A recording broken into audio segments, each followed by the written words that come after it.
Atos dos Apóstolos, capítulo 2. Chegando o dia de Pentecostes, estavam todos reunidos no mesmo lugar. De repente veio do céu um ruído, como se assoprasse um vento impetuoso, e encheu toda a casa onde estavam sentados. Apareceu-lhes, então, uma espécie de língua de fogo que se repartiram e pousaram sobre cada um deles. Ficaram todos cheios do Espírito Santo e começaram a falar em línguas, conforme o Espírito Santo lhes concedia que falassem. Achava-se então em Jerusalém judeus piedosos de todas as nações que há debaixo do céu. Ouvindo aquele ruído, reuniu-se muita gente e maravilharam-se de que cada um os ouvia falar na sua própria língua. Profundamente impressionados, manifestavam a sua admiração. Não são, porventura, galileus todos estes que falam? Como então todos nós os ouvimos falar, cada um, em nossa própria língua materna?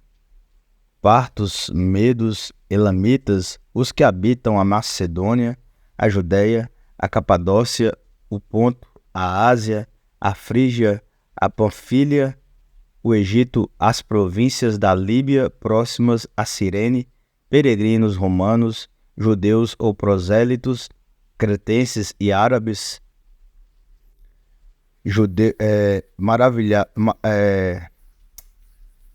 prosélitos, crentes e árabes, ouvimos-los publicar em nossa língua as maravilhas de Deus. Estavam, pois, todos atônitos e sem saber o que pensavam. Perguntavam uns aos outros que significavam estas coisas. Outros, porém, escarnecidos, diziam: então estão todos embriagados de vinho doce. Pedro, então, pondo-se de pé, em companhia dos 11, com voz forte, lhes disse: homens da Judéia, e vós todos que habitais em Jerusalém, seja-vos isto conhecido e prestai atenção às minhas palavras. Estes homens não estão embriagados, como vós pensais, visto não será ainda a hora terceira do dia, mas cumpre-se o que foi dito pelo profeta Joel. Acontecerá nos últimos dias, é Deus quem fala, quem que derramei do Espírito Santo sobre todo ser vivo.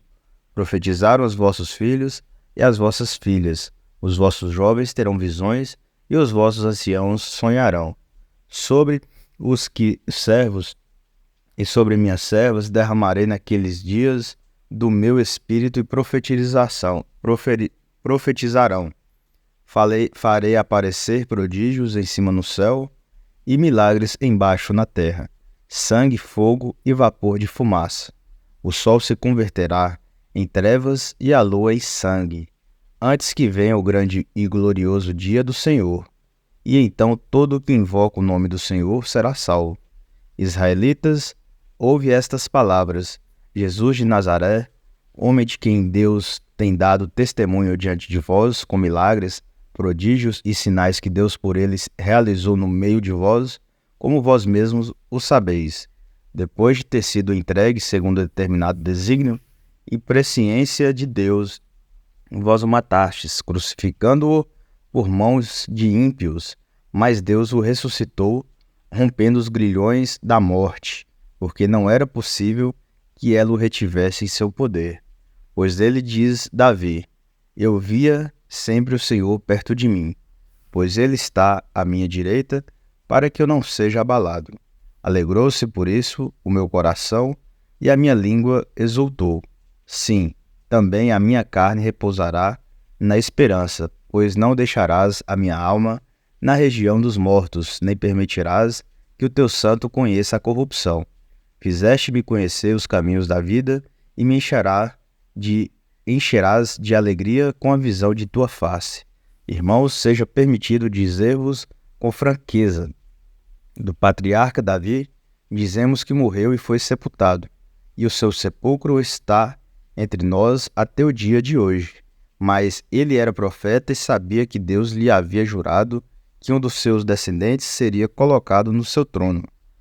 É, portanto, a ressurreição de Cristo que ele previu e anunciou por estas palavras: Ele não foi abandonado na região dos mortos, e sua carne não conheceu a corrupção. A este Jesus, Deus o ressuscitou, do que todos nós somos testemunhas, exaltado pela direita de Deus, havendo recebido do Pai o Espírito Santo prometido, derramou-o como vós vedes e ouvis. Pois Davi pessoalmente não subiu ao céu. Todavia diz: O Senhor disse a meu Senhor: Senta à minha direita, até que eu ponha os teus inimigos por escabelos dos teus pés.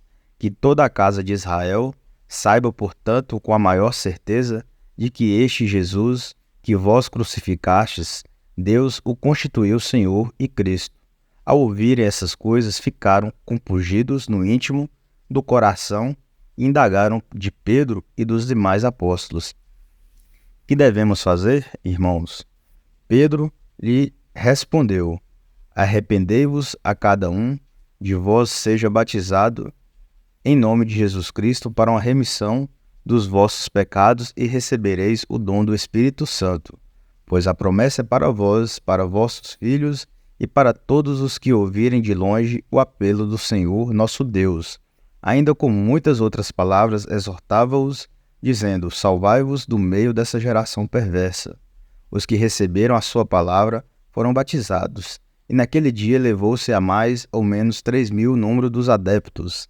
Perseveraram eles na doutrina dos apóstolos, na reunião em comum, na fração do pão e nas orações.